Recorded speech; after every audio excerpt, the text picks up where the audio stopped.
Hello YouTube, this is Nite Misfortune bringing you yet another replay from the Supreme Commander 2 game.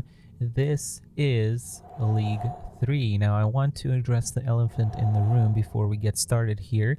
There has not been many casts from me recently. Of course, I've been uploading the SCS Summer, which happened a long time ago, but since then I haven't really recorded a Supreme Commander 2 video, or technically I have, which begins to explain why I have been absent so long. I have tried multiple times, multiple rounds, I believe 3 times in the past month or 2 months. And each time something happened. Either my microphone was unplugged, or my thing was not recording, or it didn't save properly. So it was stuff like that, which I'm hoping right now everything is taken care of.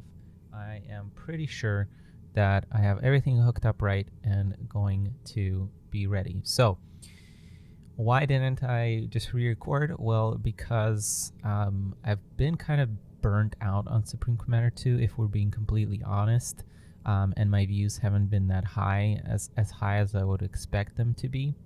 So I've been kind of burnt out and unmotivated to make any more Supreme Commander 2 videos. And when you couple that with just recording 2 matches and then finding out that you haven't been recording this whole time, that's just pretty rough. So, and plus on top of that, I have been busy. So I hope you understand that, you know, I'm still here. I'm still remembering Supreme Commander 2.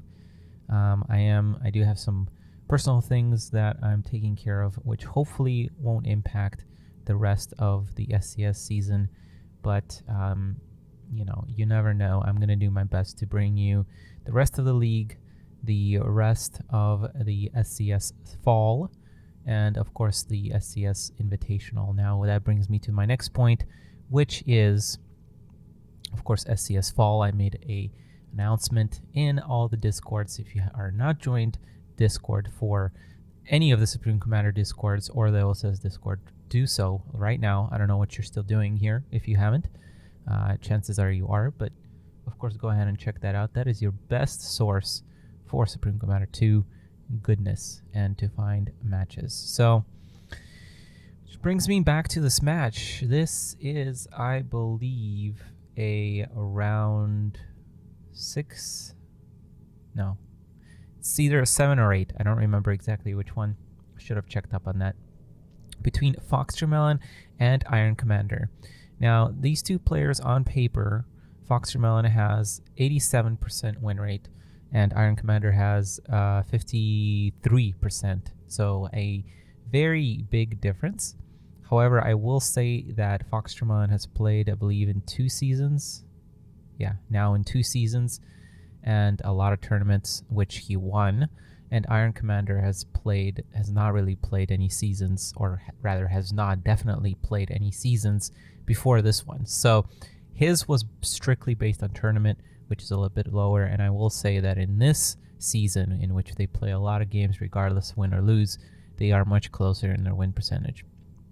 So it's a pretty good game. I believe FoxTermelon has not lost to Iron Commander. I mean, FoxTermelon doesn't lose very often, period. But I think you will not be disappointed with this game. I think it is very entertaining. Our first map, of course, is Open Palms. Now, Open Palms, as you know, is the most popular 1v1 map of Supreme Commander 2. And the pickup mat rates really do tell the tale, I suppose, about that. So 52% ban, or sorry, 52% pick rate, and only a 12% ban. So people are not really banning it. I'm really surprised whenever I see it banned. Oftentimes than not, people will ban something else and then just not pick Open Palms if they don't want to play it. And the faction win rates are actually pretty weird. Actually, is that right? Let me double check. I don't know if my current graphic is right. I'm gonna go into my for all of the factions. So so that is the win rate, and then the pick rate I think should be right on my graphic. It's 15, 50, and 19, and then 4% for random. Now the graphic should be fixed for y'all, but for me it was not. So hopefully you guys were able to follow along with that. But regardless, we all know that the reason why Open Palms is so popular is because it is pretty well balanced. So let's go ahead and actually jump into the game. Unpause at 5 seconds. Let's go ahead and unpause in 3, 2, 1, go. Let's introduce our player on the top right. It is our blue Cybern Commander with the name of Iron Commander, building 3 land factories going into that Cybern Rush.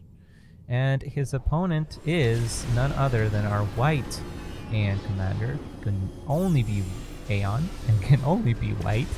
That is borderline poor statement or poor choice of words. But it is, of course, FoxTermelon, and he's opening up with 1 air factory, sending that plane scout immediately. So let's see what he decides to respond with to this 3-fac rush, which, of course, is most definitely going to hit hard. Now, Iron Commander has seen this We Do Both come out, so it does not respond yet with the Loyalist, just continues to go. I think he's going to try and scout. Okay, that's not what you want to do. You got to either bring it back or send it forward for a scout. So far, no response. Great expansion from both players. I would say Iron is maybe just a tiny bit ahead on his expansion, doing very well. There's no anti-air at the moment, though. He is sending bots ahead, which does mean that these planes do have to be a little bit more careful in their choice of targets.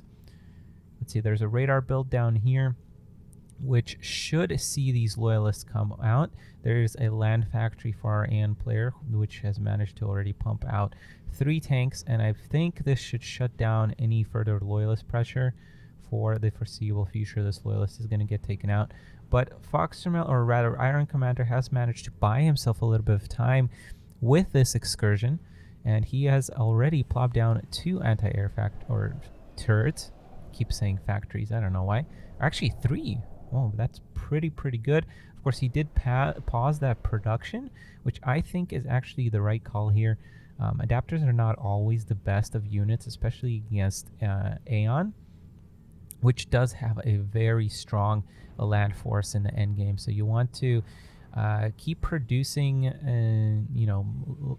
units that are good at fighting ground, not air. In this case, especially I think because Iron Commander is suspecting that Fox went only 1 air factory. However, he actually, I wish we could see the views of the players, because I don't think he's actually seen this land or the 1 air factory. So I think it's a safe bet to assume that the Aeon would not just go air, because that's a pretty dangerous thing. And even if he did go all air, I think Iron would know or would expect to see a considerably a much bigger number of Weedabos. Alright, so it looks like Iron is going to set up a base over here on the bottom right, and FoxTermelon is going to meet him, so there's going to be a battleground here in the center. Looks like Iron is planning to build up an expansion over there in the north as well, with that 1 land factory, and I think this many land factories is allowing FoxTermelon to really catch up in his mass extractors, although somehow Iron is still ahead, which is very good. Of course, now that there's no adapters, FoxTermelon actually decided to go mobile missile launchers, which is a very good choice in this case. Normally you would not see these against adapters. Well, I guess you could. I just would disagree with them more, but in this case it's a wonderful idea to pick off these anti-air towers, and I don't know why that anti-air tower was so far ahead. First mass extractor is going to get targeted down by those mobile missile launchers, and probably going to get picked off here. Yes, another volley is coming in. That point defense is going to get picked up by Iron Commander, and a very nice retreat here. There are shields on our Aeon army, and there's a PD creep that is commencing. Of course, Iron Commander is now going Cobras, which is a very nice choice here. I would love to see a little bit more Brackman. That point defense is going to get sniped. I don't actually like the building of these at all, because there's just simply way too many mobile missile launchers, and there's even 2 more coming out, 3 more coming out, and that is going to be quite deadly to any structure that's coming up. I would spend that for a land factory in the back. Meanwhile, there's an engagement here in the center. Loyalist doing a good job close quarters and managing to pick off quite a bit of tanks. Not sure how many Loyalists went down there, actually quite a bit. So trading fairly well, both players, but of course I think FoxTermelon has a little bit of an advantage here because of those mobile missile launchers. Now, building buildings right next to the mobile missile launchers in this case is not a very great idea, and I don't like how Iron Commander's Cobras are positioned, especially with that shorter range. You really need to send them forward and try to pick up some structures. Looks like FoxTermelon was trying to take out that point defense. I'm not sure why he's engaging with his tanks just to take out the point defense, because he does have those missile launchers. There's another engagement for the land army here, trading. I think that was a better trade for Iron Commander, but another factory gets picked off. That's 2, and I believe like a 3rd point defense. But these point defenses are actually managing to hold somehow. I completely missed this excursion out in the top. Of course, Air is going to have no issues picking that off. And right now, I would say if it wasn't for the amount of factories that went down, Iron Commander would actually be ahead because of his expansions and this harass up in the top here. But unfortunately for him, that is just not the case because he's simply losing way too much here. It looks like he wants to engage here, which I think is the correct thing to do, but he just simply does not have enough land forces. There's another engagement. Actually, unit detonate, beautiful unit detonate, but unfortunately he just does not have enough remaining. And unit detonate actually I don't think is the best choice here, and simply losing way too many land factories I think is the reason why ultimately here Iron is going to lose at least this expansion here. But this is looking very dangerous from FoxTermelon. There's a lot of mobile missile launchers here, which might give Iron Commander a chance. Those Brackmen are starting to fire. Good micro from FoxTermelon, keeping those tanks away from danger. And looks like more factories are going down. And FoxTermelon, our AN player here, is gotta love these trades, because army-wise, even if he was trading equally, which I think he's not, he's definitely making his tanks live as long as possible, taking a couple of volleys there. But what's causing the real damage and the real advantage for FoxTermelon is the fact that these mobile missile launchers have had just considerable amount of time against, volleying against these buildings here. So that is very good. I don't know why he's even retreating here. Probably drawing this land force into all these point defenses. And excuse me, Iron's Cobras really have not accomplished anything here, unfortunately. I think one point defense has gone down, but now there's teleport coming out, and that's going to be even more difficult. Of course, there's always the possibility of structure detonate, but FoxTermelon is doing a beautiful job here, teleporting just a little bit of units and far away from these structures. He's going to make sure that those are defended. There's no megaliths at this time, and there is just simply way too many units here from FoxTermelon, and he manages to get to teleport based off of those mobile missile launcher damage. Of course, Iron Commander is going to do a last-ditch effort here, trying to pick off the commander there, but there's a lot of tanks left over here, and there's, of course, there's a defensive teleport coming in, and that's going to be the end of Iron Commander's army here, not even getting a single shot against that commander. And now there is a very, very deadly force of tanks and mobile missiles coming in, teleporting in. That's actually quite a bit of a dangerous teleport. I'm not sure I would have done that. A very nice detonate, a unit detonate, or a structure detonate could actually be very good for Iron Commander. He's not paying attention here. There we go. That's a structure detonate, but unfortunately there's just way too many shields, and I believe a couple of stars on those ground forces. Another structure detonate does not do anything. Another teleport. I'm going to continue picking it off. Now, I'm so surprised that, FoxTermelon has managed to hold on not that many land factories, actually. When you look at it, his land production was quite a bit lower. But the reason why he was able to hold on was because of those good engagements. And again, it wasn't good engagements because he was picking off land, but it was good engagements because he was picking off those structures. He was picking off factory after factory, and that was what ultimately got him the research. And now there's Shajas on the field. That is going to be a very deadly force. Actually, he's not producing. What is he doing? FoxTermelon is not really producing much land at all here, which is going to allow Iron Commander to come back. He could have structured detonate on these little bit of an expedition of tanks over here, but he didn't do so. Instead, losing 3 factories. I think he could have definitely made that work in his favor a little bit more. But now there's a spam of research stations coming up from our AN player, and unfortunately, even though this might look like it's a little close based on the land forces these 2 players possess, this is a very, very difficult situation for our commander, especially because he's lost his expansions. He never had an expansion in the back, and now he's going to have a very, very slow death that will be sealed by either a lull gun or a nuclear missile launch, which actually would be much better progression here. But that's probably not even needed because these charges are just so absurdly powerful. Nothing but charges. That is just disrespect to the max. But of course, I think he can safely do that, especially with this wonderful micro. He is going to manage to save all of his charges from that and just bring the pain on all these structures that Iron Commander has. And Iron Commander has got a Control K here. There's absolutely no chance for him. Even if he manages to get a nice Seetton detonation, he is not going to make this game work. And he does end up going down in game 1. Let's see if he can come back in game 2. I will be right back.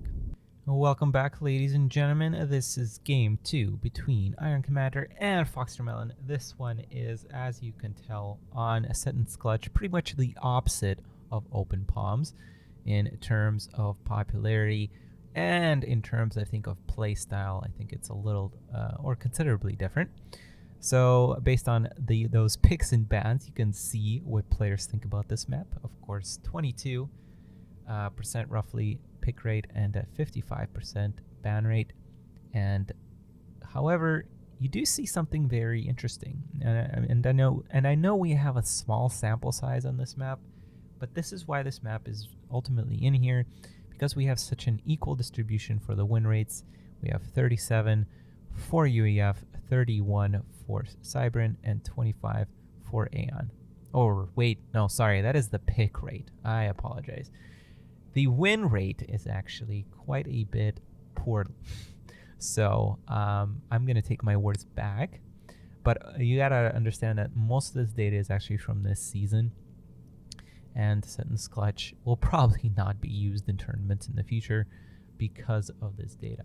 So 25% win rate for UEF, 100% for Cybran, which is very surprising, I might say. Very surprising to me.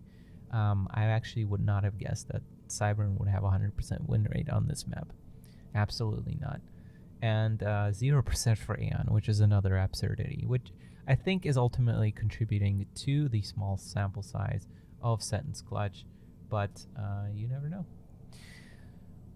Well, let's just jump into this game. We have, again, Iron Commander. Let's go, and FoxTermelon, squaring off. Let's go ahead and introduce their factions. We have our blue Cybran Commander, although I believe he picked random in this game. It's going to be starting with 1 air factory here and expanding towards the back. Nothing really out of the ordinary here. It is, of course, Iron Commander, our Cybran, blue Cybran Commander. Oh, he is plopping down a naval factory. All right, so we are going to see Navy after all. So it'll be interesting to see how he can handle the Aeon. Of course, our Aeon player can't be anything else. It is FoxTermelon. He decided to open up with 1 land factory. Not sure I quite like that on this map. I would actually prefer an air opening on this map and a land opening on Open Palms, so he's kind of doing it backwards. But hey, what do I know? I don't have almost a 90% win rate. I think at one point he did have a 90%, over a 90% win rate, which was absolutely insane. But I think players are beginning to target him down nowadays, and I think he's going to have much more issues going forward. But we will see how he does in this game. He's currently 1 up in this match.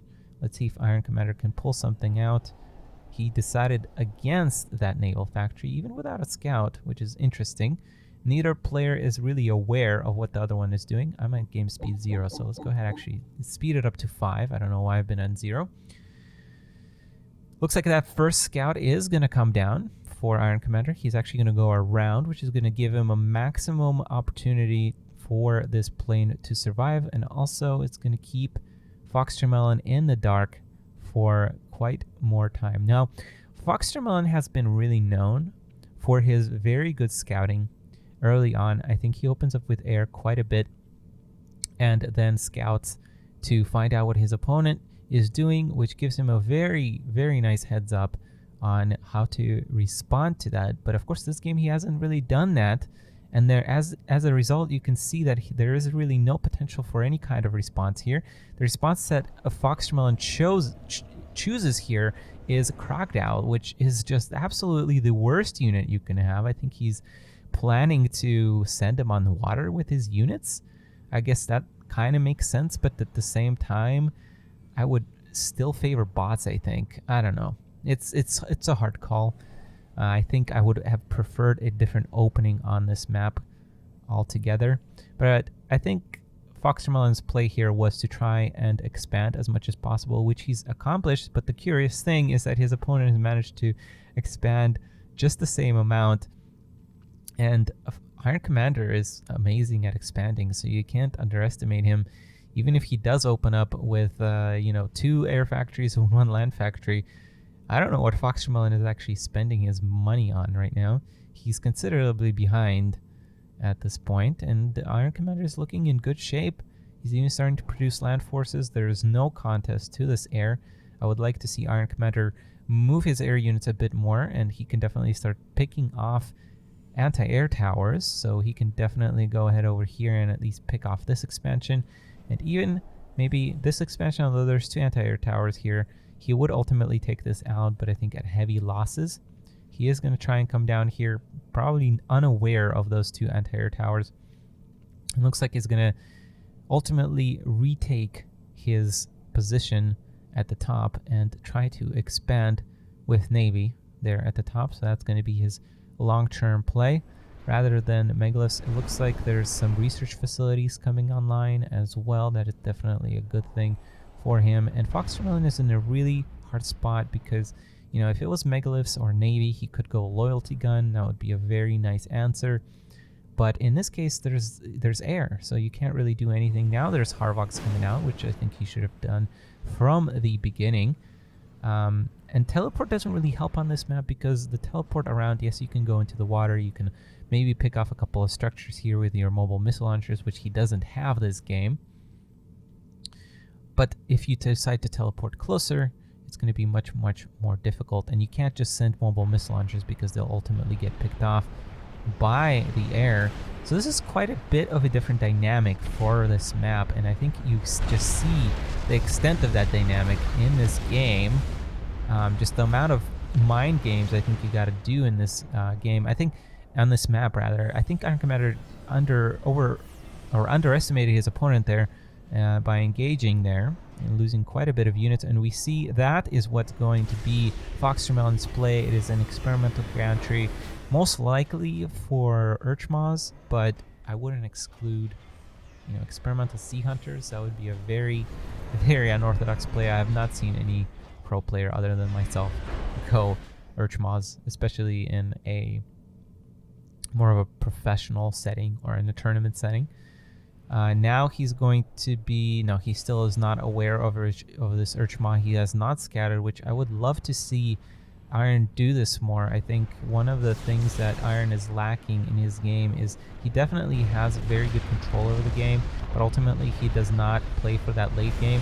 There's a nice structured unit detonate. That was beautiful, and that might actually seal the nail in the coffin here, as he has free reign over the back of the AN player's base. There's 1 anti or point defense here. More are trying to be built, but I think he's going to quickly realize this, and Iron Commander is going to take out, and FoxTermelon actually decides to control here, realizing that there's simply way too much.